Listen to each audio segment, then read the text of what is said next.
pinakamahusay na mga negosyo para sa mamumuhunan sa real estate. Yan ang paksa ngayon, sumisid tayo.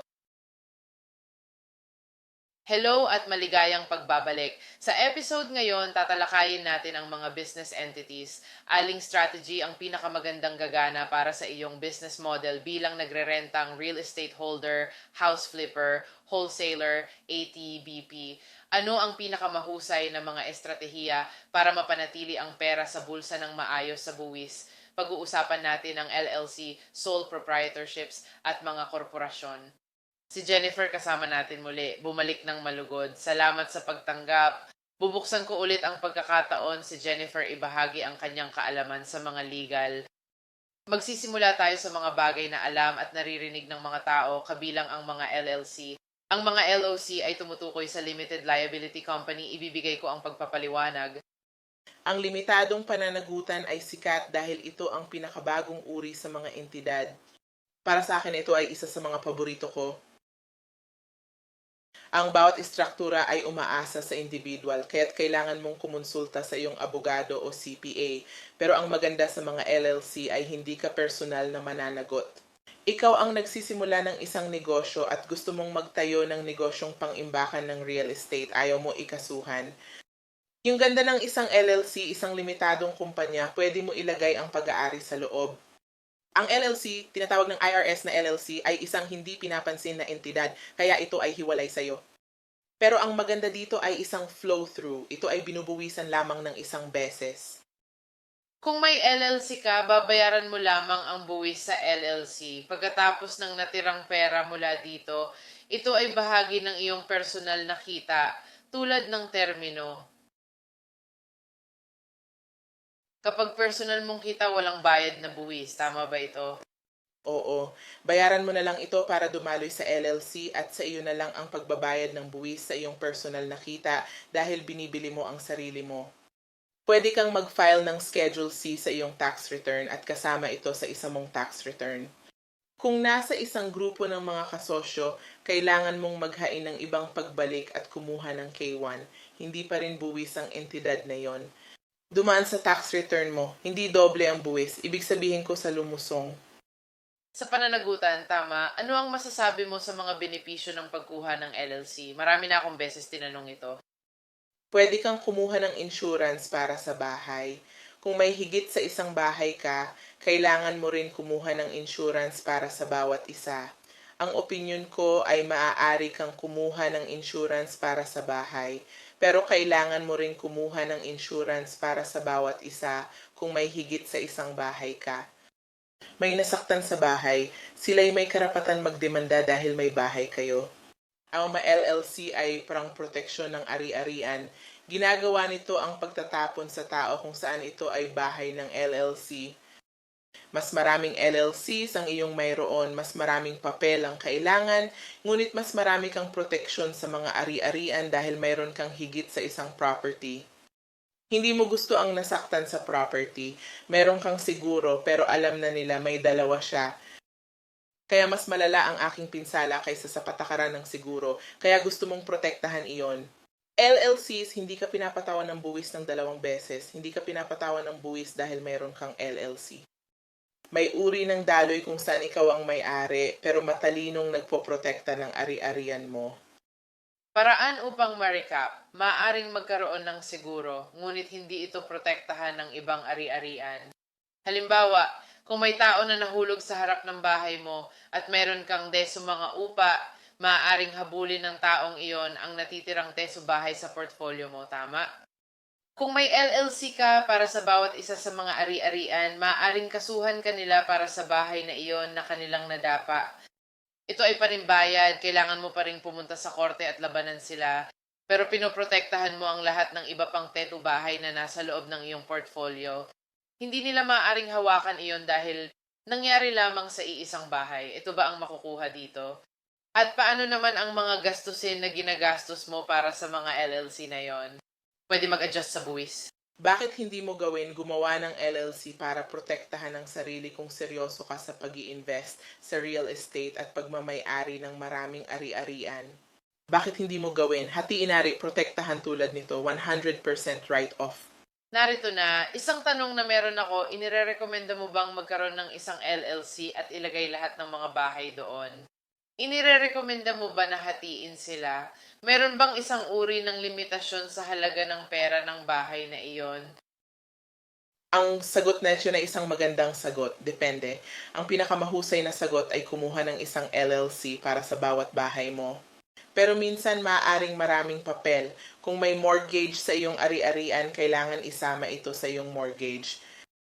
Kung ang iyong ari-arian ay malaya at malinaw, maaaring gusto mong simulan ito. Pero kung may mortgage at siguro ka, alam mo na may utang ka sa bahay kaya't nagdemanda ang mga tao. Hindi tulad ng CAP, kung may malayang pag-aari ng bahay at maraming LLC, ang pinakamahusay na rekomendasyon ay magkaroon ng LLC sa bawat ari-arian. Maraming tao, sa palagay ko yon ay talagang nasa kanila kung gaano nila gustong kontrolin at umasa. Kailangan mo pa rin ng siguro sa iyong tahanan at mga upa. Baka makita mo na magkakaroon ako ng mga ito at pagkatapos ko bayaran ng mortgage, maaari kong hatiin ang bawat isa. Punto ng pagpili, pinaka-conservative na paraan, magkaroon ng isang LLC para sa bawat property. Kaya mo yan, syempre. Kung hindi, isa na lang. Subukan mong ilagay ang ilan sa mga upa mo doon.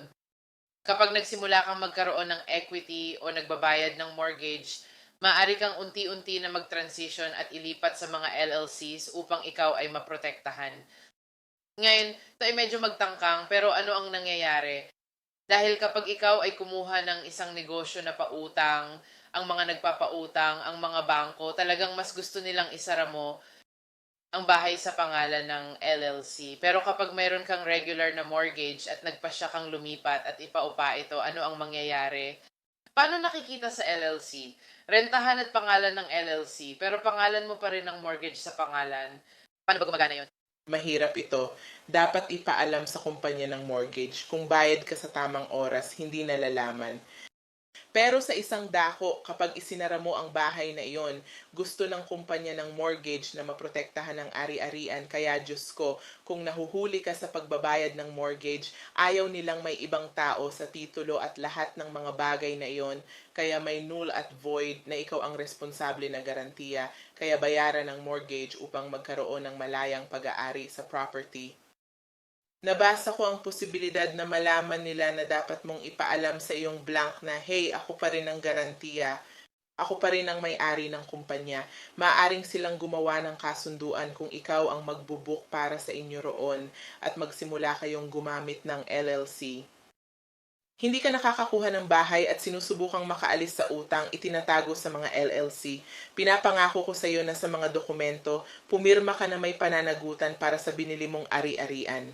Tulad ng nabanggit ko sa mga naunang episode, ang real estate ay negosyo ng ugnayan. Bakit ayaw mo na masira ang relasyon na iyon sa bangko, hindi lang dahil sa isang bahay? Gusto mo bang maghanap ng ibang deal sa hinaharap at bumalik sa bangko para hilingin ang pondo at mag-expand? Lagi kang transparente. Salamat Jennifer sa paglilinaw ng tanong. Madalas ko ang tanong. Ano kung iyon, umaasa ako na makatulong para sa ibang mga alinlangan. Kaya ngayon magpapatuloy tayo sa iba't ibang uri, tama? Kaya mga partnership. May mga taong nagtanong sa akin, pwede ba akong magkaroon ng LLC pero may ibang tao sa loob nito? Kaya't kami kasama ang aking asawa, kapatid at TVP ay magkakasama sa pagmamay-ari ng LLC na yon.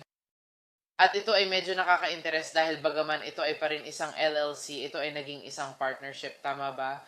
Hayaan ko si Jennifer ipaliwanag ng kaunti pa.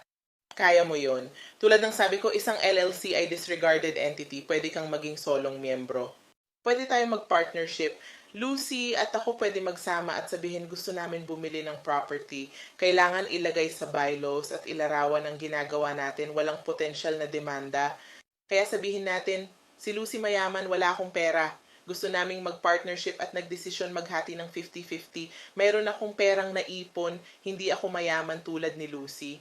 Nagdesisyon kami na hindi maglagay ng LLC kahit hindi mahalaga kay Lucy kung hatiin namin ng 50-50. Maaari silang habulin ang sinuman na may pera na gusto nila pareho ang mga pangalan namin. Sila ang may control kaya ang isang LLC makakatulong sa iyo. Ang among kontribusyon sa kapital at limitadong kasosyo ay depende sa aming ari-arian at kagustuhan na mag-contribute ng mas marami o mas kaunti. Ang LLC ay nagpoprotekta sa atin at hindi tayo maaring kasuhan ng iba, pero sila lamang ang maaring kasuhan ng LLC. Bago tayo magpatuloy, narinig ko ang term na buy low. Para sa mga hindi nakakaalam, ano ba talaga ang buy low? Mga patakaran ng kumpanya. Oo, artikulo ng organisasyon tulad ng paano mo sabihin na nakaorganisa at patakaran sa pagpapatakbo ng kumpanya. Sino mga miyembro? LLC hindi shareholder. Tinatawag ito mga miyembro. Sino miyembro ng kumpanya? Kung sasali ako hindi 20. Ako ay nasa 10-15%. Mari mong matukoy iyon. Sumali sa partnership Jennifer 20% at ako 80%. Magpasya na siya lang ang maglaan ng 20%. Kaya siya ay naging 20% na may-ari ng limitadong kumpanyang may pananagutan or ng partnership at ako ay naging 80% na may-ari. Pwede mo rin diktehin kung gaano kalaki ang access na magkakaroon siya o ang kasosyo mo sa mga pakinabang nito. Sabihin na nagkolekta ka ng upa. Dahil sa 20% na kontribusyon niya, siya dapat tumanggap ng 20% o pwedeng sabihin na gusto natin itong 50-50. Marahil naglagay siya ng 20% ng puhunan, pero siya ang gumagawa ng trabaho habang ako nakaupo at nagpapahinga. Ang kasunduan ay 50-50, kaya pwede kang makipagnegosasyon kung paano palakihin ang kumpanya. Patakbuhin ng mga pakinabang, ililista sa bylaws na iyon na nakahawak ng pribado sa iyo. Ikaw nagdedesisyon sa pamamahala. Maganda isulat ito. Ibig sabihin, alam ko magkaibigan tayo, pero sa mga tulad nito, pera at pagkakaibigan, gusto malinaw sa partnership, ambag ng bawat isa. Marahil nag-aambag sila ng karunungan. Gusto mong maging malinaw sa ginagawa nila. Sabihin ng mga kaibigan mo, huwag mag-alala, kumuha ng kopya, hanapin ng abogado na tutulong. Ikaw pa na sa iyong lokal na lugar na may karanasan sa larangang pagbuo ng LLCs na makakatulong sa iyo na magsulat ng iyong mga kontrata at mga bylaws. Ngayon, tayo ay nag-usap tungkol sa konsepto ng LLC, partnership. Para sa mga hindi nakakaalam, ano ang kailangan para magsimula ng isang LLC? Pumupunta ba sila sa korte or accountant? Pumupunta ba sila sa abogado? Paano gumagana ang proseso ng pagbuo ng LLC? Ngayon, ginagawa ito sa Legal Zoom. Mas maganda sa abogado dahil may mga patakaran sa estado na hindi mo alam. Inirekomenda ko na gawin ng iyong LLC sa iyong estado dahil kailangan ng karamihan ng mga estado ang nexus. Kung may empleyado o bank account ka sa iyong estado, gusto nilang gawin mo ito doon upang makaiwas sa papel trabaho. Baaran ng patakaran ng estado para sa plano ng pag-invest at pagtatatag ng LLC. Pwede kang pumunta sa county clerk sa lugar mo o mag-hire ng abogado o gamitin ang legal Zoom kung kaya mo at alam mo, pero mas mainam na kumuha ng abogado para tiyakin na hindi ka kulang sa estado mo. Batas o mga patakaran na kailangan mong malaman at marahil ay hanapin ang abogado sa real estate. Hindi alam sa mga batas. Kaya para sa iyo na magbukas ng LLC, dapat kang pamilyar sa lokal na patakaran sa estado na yon. At batay sa iyong tugon, tila maaari kang magbukas ng isang LLC kahit saan. Kung nasa New York ako, madali kong mabubuksan ng isang LLC sa California. Alam at sinusunod ko ang lokal na patakaran. May espesyalista rin ako sa mga patakaran at batas sa lugar na yon. Tama ba yon? Tama. Kung wala kang pisikal na presensya, kailangan mo ng rehistradong ahente na gumagawa nito para sa iyo. Tingnan ang mga patakaran ng iyong estado at ng ibang estado. Baka kailangan mo ng abogado ng estado para masiguro na walang mga salik na nakakaligtaan. May malaking bansa kami kung saan bawat estado may sariling batas sa buwis at iba pang batas. Kailangan sumunod sa batas ng buwis, may sariling jurisdiksyon ng estado. Gusto mong magpakilala, di ba? Suggest hindi lang pumunta online at sabihin, oh gagawin ko dito dahil sa iyan, nag-save ka ng oras at papel na hindi mo kailangan. Para sa di pa alam, upang magpaliwanag ng kaunti pa tungkol sa rehistradong ahente, bago mo isipin na magbukas ng LLC sa ibang estado, kailangan mo ng pisikal na address sa estado. Sila ang tinatawag na ahente ng rehistro. Bayaran ang bayad para magamit ang kanilang address sa legal na paraan ng iyong LLC entity.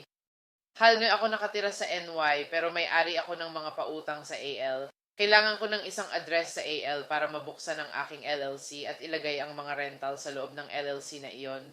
Sa isang problema o bagay na kailangan kong alagaan, May pisikal na address ako at ang mga patakaran ng Alabama ang mag-a-apply sa jurisdiction na iyon. Tama ba yon? Tama. Sinabi mo ito ng perpekto. Natutunan na natin ang dapat mong gawin sa NLC. Ano ang susunod na? Gusto mo bang panatilihin ito? Ito ba ay one-time fee? Paano ito gumagana papunta sa hinaharap? Nung pagsimula kang lumabas ng mga estado, makipag-usap ka sa iyong lokal na CPA o abogado. Matutuhan ang mga patakaran. Kung hindi bahagi ng estado at pumunta sa ibang estado, maghanda ng taunang ulat ng buwis para sa kanila. Mahalaga na maging pamilyar sa estado upang mapanatili ang LLC na iyon. Gusto ng bawat estado ang iyong negosyo at pera. Nagpapabayad sila kapag may pisikal na presensya ka at gusto nilang malaman. Kaya ganun nga, mahalaga na tiyakin na nauunawaan mo ang mga patakaran sa buwis ng estado at ang mga taunang ulat o bayad ng rehistradong ahente.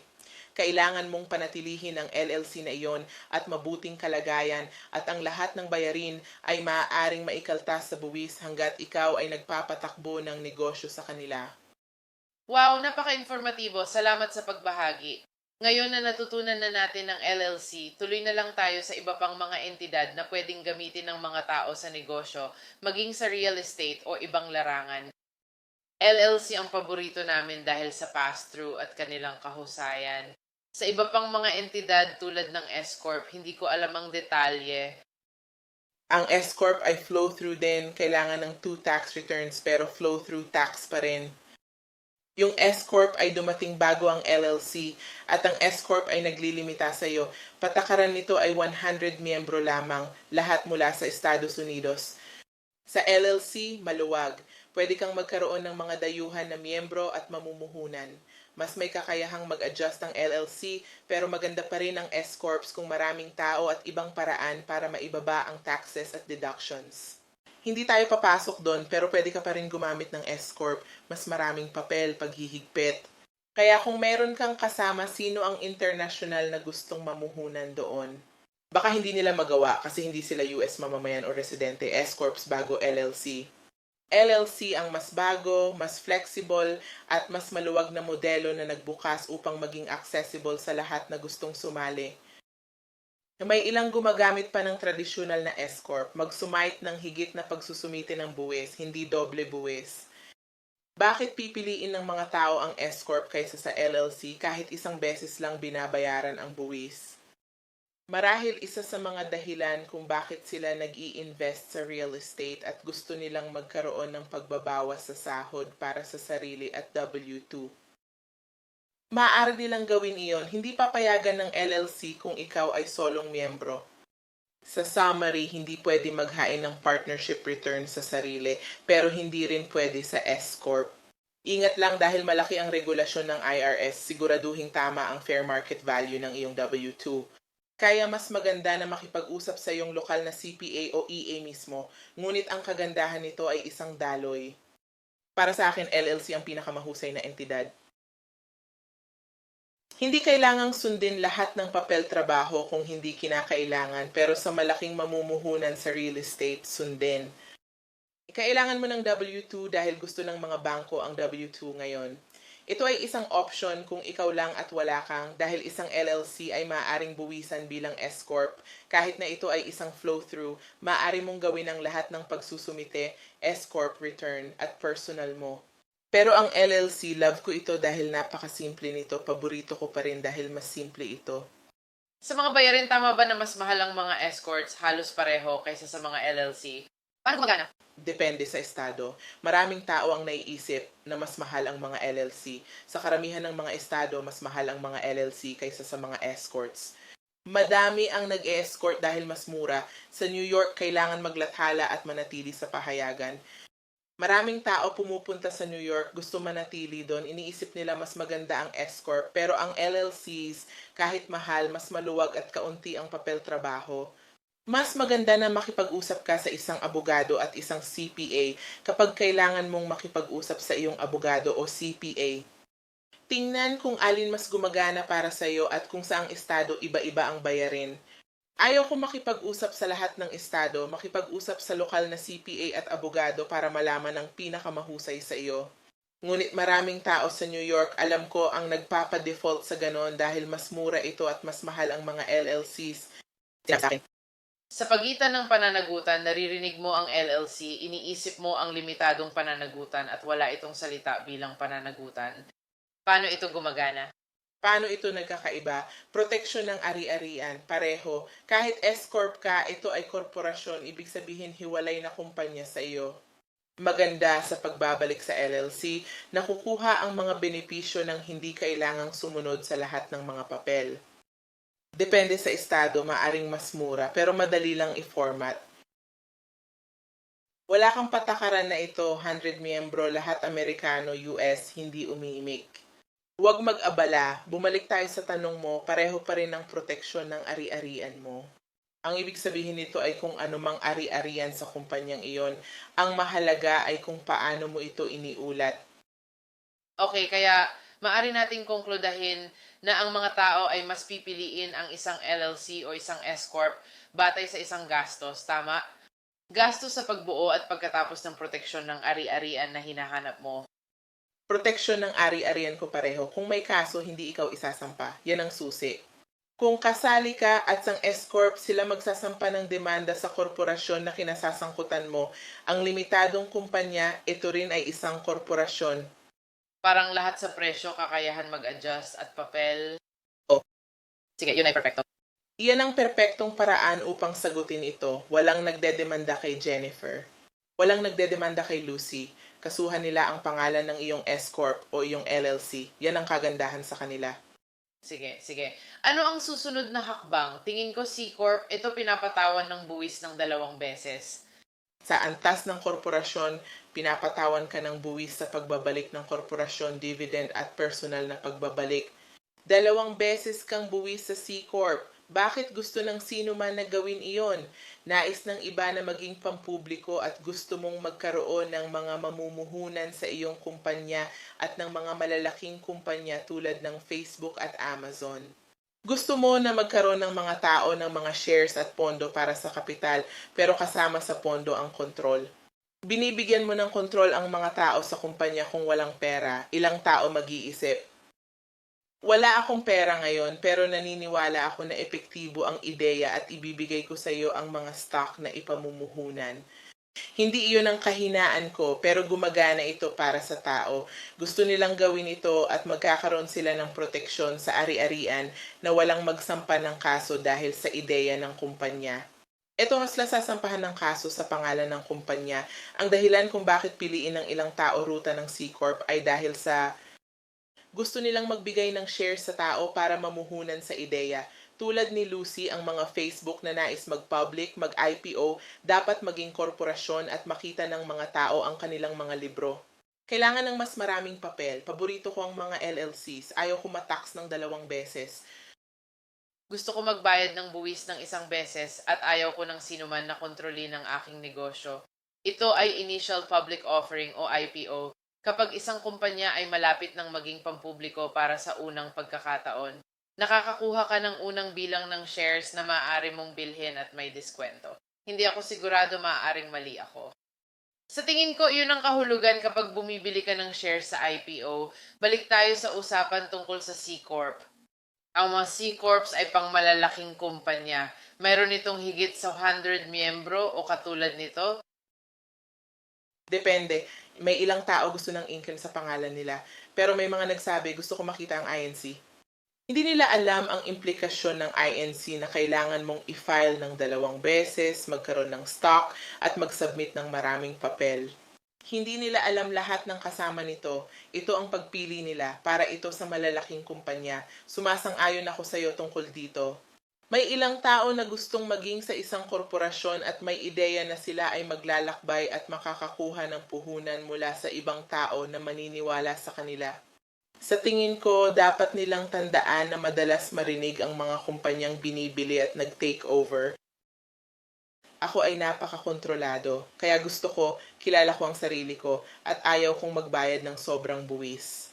Depende sa personalidad at layunin mo, huwag sobrang kontrolado kung hindi ilalagay ang pera sa simula. Tama, maraming tao, ikaw ang visionary, kailangan ko pera at paniniwalaan at magtatrabaho ito. Depende sa'yo, pero mas malalaking kumpanya pumipili ng C Corp. Pero sa akin, ang LLC ang paborito kong entidad. Ang kahulugan ng N, applicable ba sa C Corps or sa iba pang korporasyon tulad ng S Corps? Inc. ang ENC. Oo, ang S Corp ay meron ding Inc. sa likod nito, ngunit para lamang sa pagbubuwis. Hindi buwis sa mesa, buwis bilang pagdaloy. Tulad ng sinabi ko, may mga tao na gusto ng bawas sa sahod. Sinasabi ko rin, isipin kung may pagkalugi ang kumpanya, kaya mo bang magbayad, sulit ba, paano magkaroon ng pagbabawas sa sahod? Ang halaga at pakinabang ng mga papel na ito ay depende sa estado mo. Kung mas mahal ang LLC sa iyong estado, maaaring nakabubuti na maging isang LLC upang maiwasan ang pag-file ng maraming tax return at makatipid sa panig mo. Posibleng maghain ng LLC kasama ang personal na tax return kung ikaw lang ang kasama. Dapat mong umupo kasama ang CPA at abogado at matuto ng bylaws. Maganda sa lahat, walang maaaring magsampa ng kaso sa iyo. Isang bagay, ito ay higit pa sa personal na impormasyon ko. Alam ko na ang sagot ngayon, pero iniisip ko kung may ibang tao rin na nagtatanong nito noon pa. Lagi kong nakikita ang Delaware, Wyoming, Nevada na nasa likod ng pagbuo ng estado para sa anumang entidad na pipiliin mo, maging ito man ay korporasyon o isang kumpanyang may limitadong pananagutan. Ano ang nagpapahikayat sa ilang kumpanya na sundan ang korporasyon sa Delaware at hindi sa WY o NY? Mayroon bang mga benepisyo sa isang tiyak na saklaw kung bakit pipiliin nilang buksan ang kanilang mga kumpanya? Mas madali, mas mura, mas abot kaya. Tulad ng sinabi ko, ako lang makakapagsalita tungkol sa NY. Sa NY, marami nagtatayo ng LLC sa labas dahil mas mabilis at madali, pero kailangan nilang mag-isip. Kung nag invest ka sa property, ano ang batas ng iyong estado? Gaano kadali para sa isang abogado na maipakita ka sa korte o sa anumang may kinalaman sa pag-aari mo? Kaya ako nag-stress, kailangan ba ito? Patakaran ng maraming estado na kailangan magbuo ng negosyo kung may nexus tulad ng bank account o empleyado sa estado kung saan ka naroroon. Kung magnegosyo sa ibang estado at naninirahan sa New York, mali sa buwis.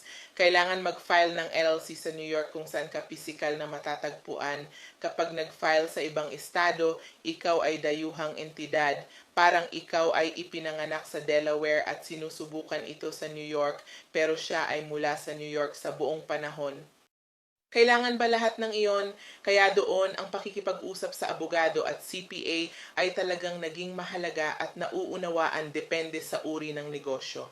Kung may online negosyo ka, kailangan mong malaman ang batas ng jurisdiksyon ng bawat estado na meron ka, tulad ng real estate. Sa huli, may isa pang entidad na may mga tanong ako tungkol dito, ang sole proprietorship. Pwede natin talakayin ang mga benepisyo at dapat gawin. Ano ibabahagi mo? Madaling benepisyo. Pwede sabihin gusto ko simulan negosyo at kuha bahay. Ako ay sole prop. Ang hirap at dahilan kung bakit marahil iniwan dahil hindi mo gusto gawin. Hindi mo gusto tinitingnan mo maging aktibo sa real estate, mataas ang iyong mga pagkakataon sa ibang estado. Iniisip na may pera ka kapag real estate investor pero hindi nakikita ang mga gastos. Bakit mo nais ilantad ang sarili sa malaking pananagutan? Ang sole proprietorship at general partnership ay nagpaplano na magkaroon ng real estate at iba't ibang bahay. Pinakamatalinong paraan, sanksyon ng ari-arian ilagay sa LLC upang maprotektahan ang sarili. Sole proprietorship at partnership walang proteksyon sa pananagutan. Tama ba yon? Oo. Maari nilang isumbong ako at ikaw at magbigay ako ng kaunting pera sa iyo. Maari tayong maging 50-50 at ako ang nagambag ng pera. Bakit nga ba ang mga tao, alam nila yon, di ba? Hindi ka nito pinoprotektahan sa mga litigasyon o demanda. Bakit nga ba pipiliin ng mga tao na magkaroon ng sole proprietorship o kumpanya? Kaginhawahan. Ibig sabihin mga mortgage, iniisip ko kung ikaw ay may pananagutan sa titulo at ipaalam mo sa kumpanya ng mortgage. Minsan hindi alam ng mga tao na gusto nila bumili ng ari-arian, pumasok sa isang lugar at maging mamumuhunan. Hindi iniisip ang mga bagay na ito. Pwede natin sabihin gusto nating magkaroon nito at bilhin ito kung mayroon kang pera para sa down payment at makuha ito o kahit pag-aarihin. Kailangan mo lang mag-isip ng kaunti para sa dagdag na gastos, bakit hindi mo protektahan ang sarili mo? Tama. Napagtanto ko na nakalimutan kong banggitin kanina, maaari kang magbukas ng sole proprietorship gamit ang Social Security. Kaya isa ito sa mga dapat mong pangalagaan, hindi mo lang ibinibigay ang iyong SS number ng basta-basta. Para sa EINs, korporasyon at mga kumpanya, kailangan mo ng tinatawag na EIN. Ano nga ulit ang ibig sabihin ng EIN? Ito ba isang ID ng empleyado? Ganito ang tingin ko, parang social security ng kumpanya, tama ba? Para sa negosyo. Kung papasok ka sa pamumuhunan at nakakakuha ng 1090 o 1099, halimbawa kung may tao, sa negosyo, huwag ilagay pangalan at numero ng social security sa pribadong dokumento. Gamitin pangalan at EIN number ng kumpanya.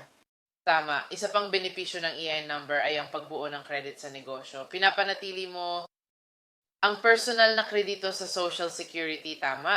Binubuo mo rin ang credit sa negosyo na tutulong sa iyo na mas mabilis lumago dahil hindi ito nakakaapekto sa personal na credit. Naging negosyo ka at pinapanatili mo na ang dalawa sa inyo ay maghihiwalay. Gusto mo na lahat ng bagay sa negosyo ay mapunta sa negosyo mo. Kaya dapat mong pag-isipan para makagawa ng desisyon. Alam mo ba ang paborito natin? Pero sa huli, lahat umiikot sa pinakamabuti para sa'yo, tama? Huwag sabihin gagawa lang ako ng LLC dahil Lucy at Jennifer gusto nilang gawin ngayon na makabuluhan para sa iyo. Kami ay nagpapahayag ng aming opinyon sa pinakamahusay na nagtrabaho para sa dalawa sa amin. Kumonsulta sa abogado na may CPA at accountant sa pipiliin mong entidad. Ginagamit para sa iyong negosyong real estate o iba pang negosyong pakikipagsapalaran. Nagbibigay ng pinansyal at legal na kahulugan para sa iyo at sa estado na pinili mong gawin ang negosyo. Sa tingin ko yun na ang meron natin. May iba pa bang gusto mong balikan o ibahagi sa amin? Sumasang-ayon ako kay Lucy. Ito ang paborito namin. Pupunta kami sa paaralan ng pagsubok, karanasan sa real estate. Tayo rin naninirahan sa ibang estado. Hindi mo dapat sabihin ito ang paborito natin dahil paborito nila. Pinakabagong at pinakamalawak pero makipag-usap sa abogado at CPA sa iyong jurisdiction upang malaman ang tamang pangangailangan sa buwis. Tama yon. Umaasa kami na masusumpungan mo ang episode ngayon na mahalaga at nakakatulong. Kapag alam mo ang tungkol sa isang tao na kailangan ng access sa impormasyong ito, ibahagi ang pagmamahal at ipadala ang link sa video. Tulad ng nabanggit ko, contact ni Jennifer nasa ibaba ng kahon ng paglalarawan. Kung may mga tanong ka tungkol sa mga negosyo, i-email na lang siya at makipag-ugnayan. Masaya siyang tutulong sa'yo. Yun na lang muna. Huwag kalimutan pindutin ang like button o mag-subscribe. Makikita ko kayo sa susunod. Ingat ka. Paalam.